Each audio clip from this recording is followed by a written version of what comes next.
मंदूरा त्राल में फौज और मिलिटेंटों के बीच एनकाउंटर में 3 मिलिटेंट हलाक हो गए हैं। आज शाम 5 बजे के करीब फोर्सेस ने इलाके का मुहासरा करके तलाशी कार्रवाई शुरू कर दी थी। इस दौरान एक मकान में छुपे 3 मिलिटेंटों ने फोर्सेस पर फायरिंग की। इसके बाद एक मुख्तसर एनकाउंटर में 3 मिलिटेंट हलाक किए गए। ये तीनों मिलिटेंट मकामी है और उनका हिजबुल मुजाहिदीन से ताल्लुक है। पुलिस के मुताबिक ये मुख्तसर एनकाउंटर था और ये मुस्तैदी से अंजाम दिया गया ऑपरेशन था। इस दौरान कोई जाय वारदात के आसपास नुकसान नहीं हुआ। इस दौरान एक घर में मिलिटेंट प्रेजेंस के बारे में घर वाले ने बता दिया, कंफर्म कर दिया कि 3 मिलिटेंट हैं। उसके बाद वहाँ पर काफ़ी अपील किया गया सरेंडर करने के लिए, जो हम लोग का SOP का पार्ट है। करने के बावजूद कोई मिलिटेंट सरेंडर नहीं किया, बल्कि अंदर से ग्रेनेड थ्रो किया और फायरिंग किया। फिर इनकाउंटर शुरू हो गया। उसमें 3 टेररिस्ट मारे गए हैं। आप लोगों को याद होगा 2 जनवरी को त्राल टाउन में एक ग्रेनेड थ्रो हुआ था SSB के बंकर में, जिसमें एक CRP का लड़का जख्मी हुआ था और हमारे 8 सिविलियन जख्मी हुए थे। तो उसमें जो मघामा का टेररिस्ट था, उस समय हम लोग उसको आइडेंटिफाई भी कर लिए थे, उसको जो थ्रो करने में, और FIR में नाम भी उनका डाले थे, आरिफ बशीर मघामा त्राल का। ये भी इसमें इनकाउंटर मारे गए हैं। दूसरा है वारिस हसन नैबुक त्राल का है, यह अगस्त 2000 से एक्टिव था, ये मारे गए इनकाउंटर में। तीसरा है सईद आशीष उल हक नूरपुरा का है, एक AK-47, 2 पिस्टल और 4 ग्रेनेड मिला वहाँ से। जैसा कि हम सब जानते हैं कि पाकिस्तान के बहुत सारे ऑनलाइन वर्चुअल ऑनलाइन जो उनका चलता पोर्टल, उसके थ्रू हमारे यंग को काफ़ी इंस्टिगेट करते हैं। हम लोग ही बहुत रिसेंटली एक प्लान कर रहे हैं कि एक ऑनलाइन पोर्टल बनाएंगे, जिसमें उनके पेरेंट्स से और कुछ यूथ से इंटरेक्शन करेंगे, उनको गाइडेंस देंगे, काउंसलिंग करेंगे कि आपका बच्चा में ऐसा कुछ लग रहा है, ट्रेंड, आपको हैबिट, कि ऐसा कोई साइन लगता है कि ये उस तरह जा रहा है, तो उसको काउंसलिंग करके उनको समझाएंगे। और पाकिस्तान पूरा प्रयास कर रहा है कि फिर से कर रहा है, लास्ट में भी काफ़ी प्रयास किया था कि ऑनलाइन करके थ्रू काफ़ी लड़कों को रेडिकलाइज किया जाए और इस आउटफिट में ज्वाइन कराया जाए। इसके लिए हम लोग बहुत अलर्ट है। नाम नहीं बताएंगे, लेकिन बहुत सारे पेरेंट्स हम लोग से अप्रोच भी किए हैं, उसमें काम कर रहे हैं कि कुछ लड़कों को वापस लाने के लिए। IGP कश्मीर विजय कुमार का कहना है कि लावेपुरा श्रीनगर एनकाउंटर में मारे गए तीनों नौजवान मिलिटेंट सरगर्मियों में मुलव्विस थे। एक प्रेस कॉन्फ्रेंस के दौरान उन्होंने कहा कि जांच के दौरान मिलिटेंटों के वालिदैन के लगाए गए इल्जामात गलत साबित हो रहे हैं। लावेपुरा एनकाउंटर में जो पहला जो उनके पेरेंट्स बोले थे हम लोगों को, आप लोग से शेयर किए थे, ये लोग यूनिवर्सिटी जा रहे हैं। वो जो उनका कॉल GPS लोकेशन से वो गलत था। दूसरा बोला था उनके पेरेंट्स की ये तीनों बच्चे एक दूसरे को नहीं जानते हैं, जबकि तीनों एक दूसरे को जानते हैं। और बोला था कि वो एक रात हो सकता है आदमी पहले पकड़ लिया हो, जबकि फैक्ट है कि वो 2 बजे तक वो घर में थे। 2:30 बजे तीनों एक ही गाड़ी में बैठ के, उस गाड़ी में बैठ के इनकाउंटर साइड से पहले उतरे थे।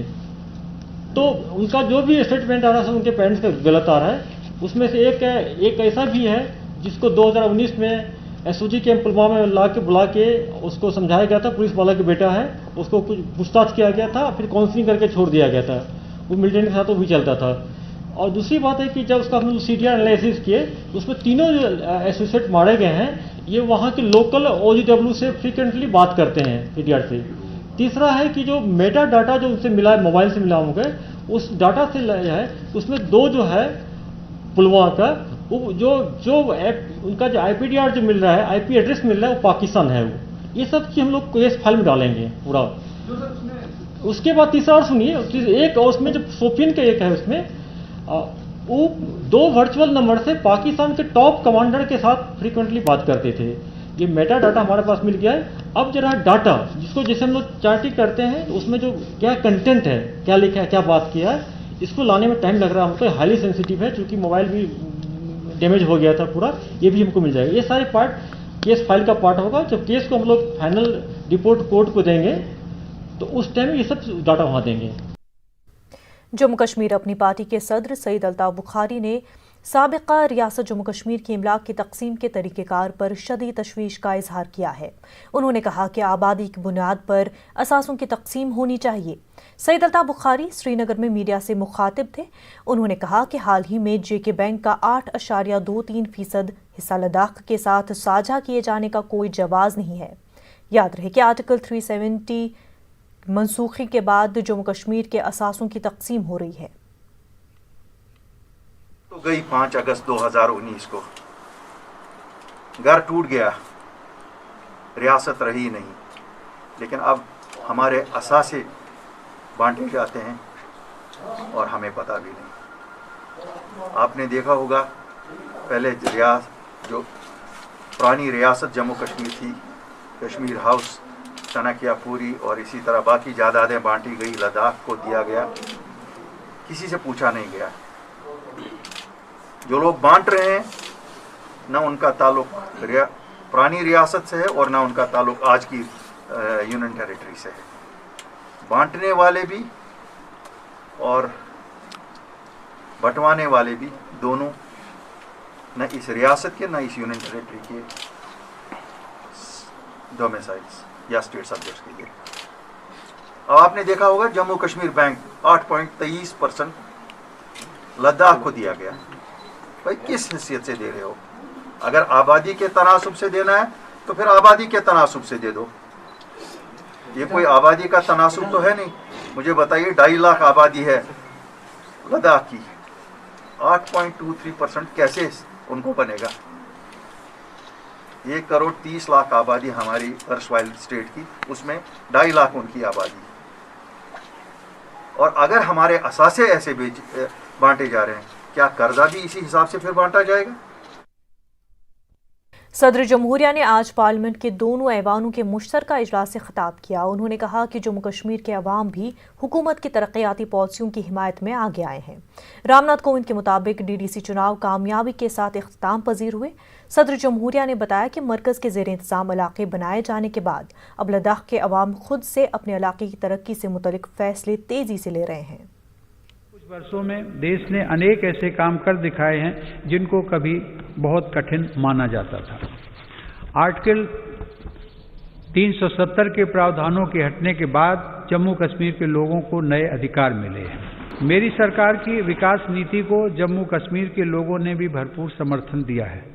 कुछ सप्ताह पहले ही आज़ादी के बाद पहली बार जम्मू कश्मीर में जिला परिषद के चुनाव सफलता के साथ संपन्न हुए। बड़ी संख्या में मतदाताओं की भागीदारी ने दर्शाया है कि जम्मू कश्मीर नए लोकतांत्रिक भविष्य की तरफ तेजी से आगे बढ़ चला है। प्रदेश के लोगों को नए अधिकार मिलने से उनका सशक्तिकरण हुआ है। आयुष्मान भारत सेहत योजना लागू होने के बाद जम्मू कश्मीर के हर परिवार को 5 लाख रुपए तक के मुफ्त इलाज का लाभ मिलना तय हुआ है। जम्मू में सेंट्रल एडमिनिस्ट्रेटिव ट्रिब्यूनल की एक बेंच भी स्थापित की गई है। केंद्र शासित प्रदेश बनने के बाद कुछ महीने पहले लद्दाख स्वायत्त पर्वतीय विकास परिषद के चुनाव की प्रक्रिया भी सफलतापूर्वक संपन्न हुई है। अब लद्दाख के लोग स्वयं अपने प्रदेश के विकास से जुड़े निर्णय और तेजी से ले रहे हैं। माननीय सदस्यगण, इस कोरोना काल में हम जब देश के भीतर आपदाओं से निपट रहे थे, तब हमारी सीमा पर भी देश के सामर्थ्य को चुनौती देने के प्रयास किए गए। LAC पर द्विपक्षीय संबंधों और समझौताओं को दरकिनार करते हुए शांति भंग करने की कोशिश की गई, लेकिन हमारे सुरक्षा बलों ने न केवल पूरी सजगता, शक्ति और हौसले के साथ इन षड्यंत्रों का मुंह तोड़ जवाब दिया, बल्कि सीमा पर यथास्थिति बदलने के सभी प्रयासों को भी नाकाम किया। जून 2020 में हमारे 20 जवानों ने मातृभूमि की रक्षा के लिए गलवान घाटी में अपना सर्वोच्च बलिदान भी दिया। हर देशवासी इन शहीदों का कृतज्ञ है। LAC पर भारत की संप्रभुता की रक्षा के लिए अतिरिक्त सैन्य बलों की तैनाती भी की गई है। जम्मू कश्मीर कांग्रेस के सदर J. मीर ने कहा कि दिल्ली में 26 जनवरी को होने वाला तशद्दुद तहकीक का मौजू है। मीर श्रीनगर में मीडिया से बात कर रहे थे। उन्होंने कहा कि सियासी जमातों की तरफ से सदर जमहूरिया के खुतबे का बायकॉट अदम इत्मीनान की सूरत हाल का गमाज है। मीर के मुताबिक हुकूमत ने किसानों के मामले को जिस तरह से निपटाने की कोशिश की है, उस पर बेचैनी पाई जा रही है। जो मरकजी सरकार ने कुछ कानून पास किए थे 5-6 महीने पहले और उसकी वापसी की डिमांड वो कर रहे थे, तो मगर किसी तरह से भी फिलहाल मरकजी सरकार उनके दुहाई को नहीं सुन रहे हैं और कोई सीधा रास्ता उन कानूनों को बदलने के लिए इख्तियार नहीं कर रहे। उस बीच में कुछ नाक़िस वाक़ात भी हुए 26 जनवरी को, जो जांच के दायरे में है।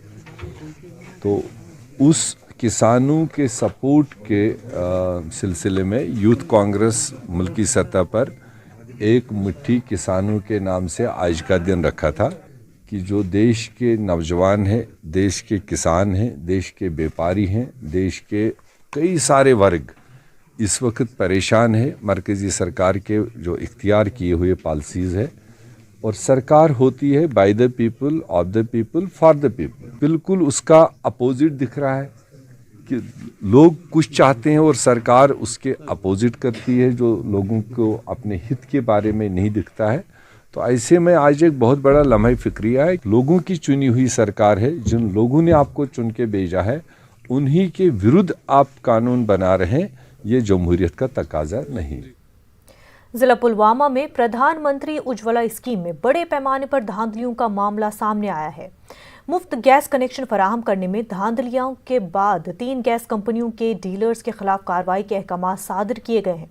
पेश है बिलाल खान की रिपोर्ट।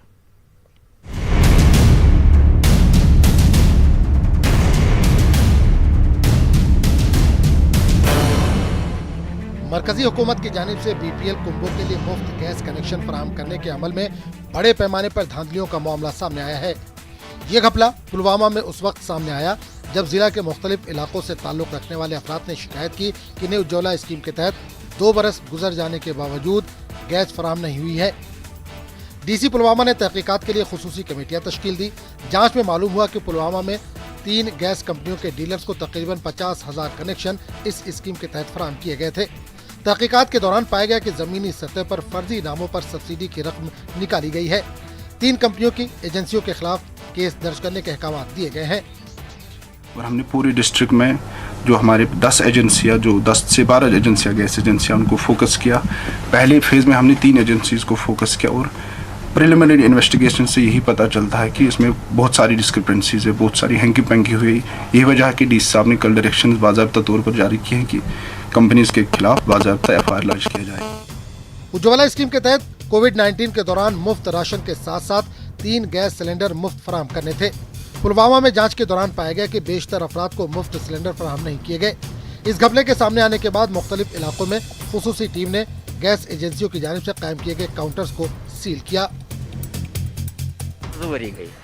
तो पता दोप तम सह वो तोड़ रपस 7 दिमस तो कागज कुन पे बर मे नई बे नज़ीर अहमद सतन पे गो वरी खंड बे तो समख्यो मे सह खास मज दोप सह गो पुलवाम ज़ारी सह क्या वन सेंक्शन गोमुत पे वो तमिस खानदारनि गो 800 तो पे 600 तो पे सब्सिडी वोतस पे तो तत दुत सह चोल योत मैक्सिमम जगहों पर जो हैं लोगों को जो जहाँ पर गैस कनेक्शन मिले हुए हैं, लेकिन उनमें भी कई जगहों पर पैसे लिए गए हैं उनसे कंज्यूमर से, और कुछ जगहों पर ऐसा भी है कि गैस कनेक्शन नहीं मिला है, जबकि डॉक्यूमेंट्स दिखाते हैं कि गैस कनेक्शन मिला है लेकिन फिजिकली नहीं मिला है। ये गैस आउटलेट्स जो गैरकानूनी तौर चल रहे हैं, तो हमने इनको सील करने की जो प्रोसेस शुरू की है आज।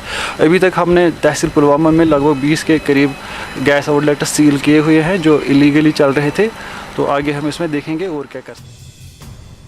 प्रधानमंत्री उज्ज्वला स्कीम को मरकजी हुकूमत ने 2016 में शुरू किया था। स्कीम का मकसद गरीबी की सतह से नीचे जिंदगी बसर करने वाली ख्वातीन को मुफ्त गैस कनेक्शन फराहम करना था। जिला पुलवामा में बेशतर मुस्तहिक अफराद इससे महरूम रखे गए। गैस कंपनियों की जानिब से धांधलियों का मामला सामने आने से अवामी हलकों में काफी तशवीश पाई जा रही है। न्यूज़ 18 उर्दू के लिए बिलाल खान की रिपोर्ट। इस बीच तहसील इंतजामिया पामपोर ने भी मुख्तलिफ इलाकों में छापे मारे। 1 दर्जन के करीब गैस डीलर्स की दुकानों को सील कर दिया गया। ये कार्रवाई नायब तहसीलदार पामपोर और तहसील सप्लाई ऑफिसर की निगरानी में की गई। सैकड़ों गैस सिलेंडर भी जब्त किए गए। उधर त्राल में भी कई गैस दुकानों को इंतजामिया ने सील कर दिया है। लोगों ने इस कार्रवाई पर इत्मीनान का इजहार किया। इसकी स्कीम में कुछ बेज़ाब्तियाँ हमने जो पाई, तो इस ज़िम्मन में हमने पामपोर, चंदहारा, सोमबुरा और खरेवा में कुछ रेड डाले और हमने बहुत सारी दुकानें सील की। ये इसी के कड़ी थी।